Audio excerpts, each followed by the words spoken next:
आज हम एक और थ्योरम प्रूव करेंगे। थ्योरम का स्टेटमेंट है every n dimensional vector space over the field f is isomorphic to the space f raise to n।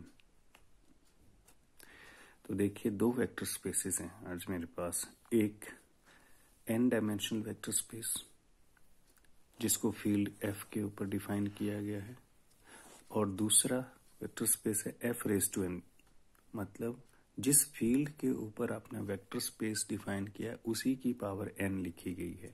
और n क्या है? ये उसी वेक्टर स्पेस का डायमेंशन है जो डिफाइन किया गया है f के ऊपर।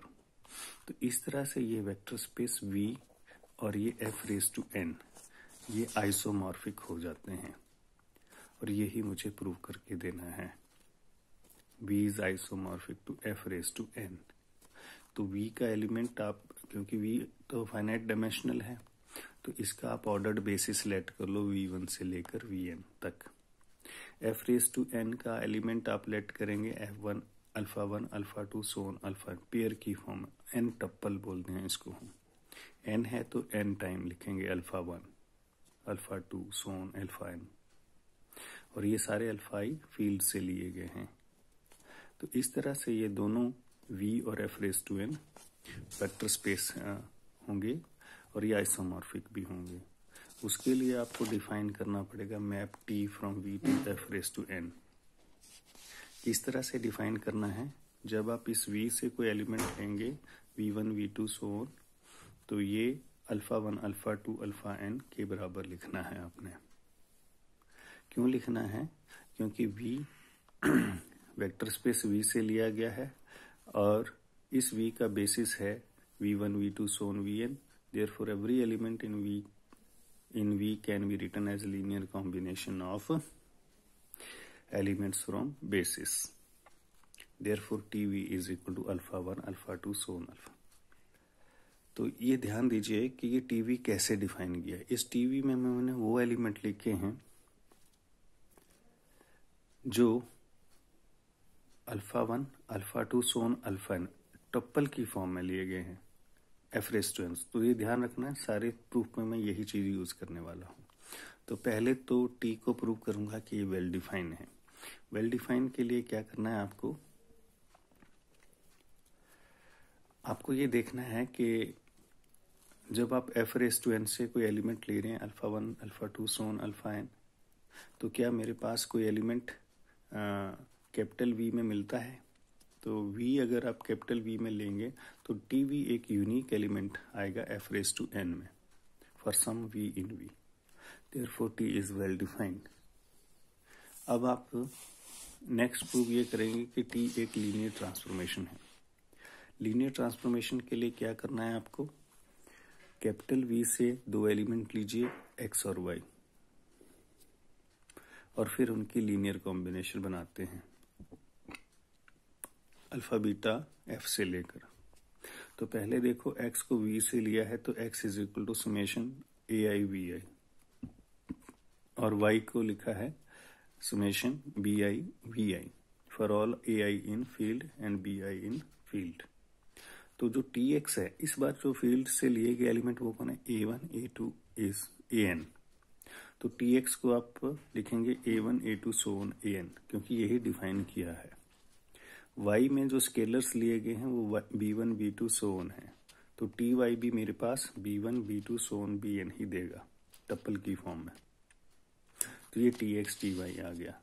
अब इन दोनों का लीनियर कॉम्बिनेशन बनाया हमने alpha x plus beta y, alpha into x plus beta into y. तो यहाँ से आप अल्फा, क्योंकि स्केलर है, मल्टीप्लाई कर सकते हैं अंदर, तो वी आई आपका कॉमन हो गया। अब इस वी आई का लीनियर कॉम्बिनेशन में जो स्केलर्स नए तैयार हुए हैं वो हुए alpha a i plus beta b i. तो जब इस लीनियर कॉम्बिनेशन की इमेज अंडर टी देखूंगा तो मेरे पास ये सारे स्केलर आएंगे टप्पल की फॉर्म में, alpha a one plus beta b one so on alpha a n plus beta b N.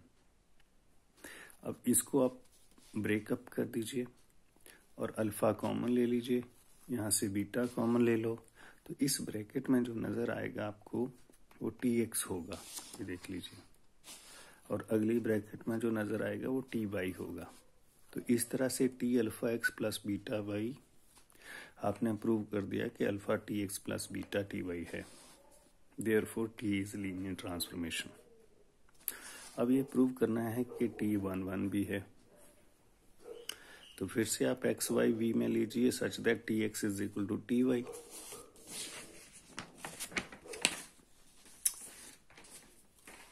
X की वैल्यू क्या थी?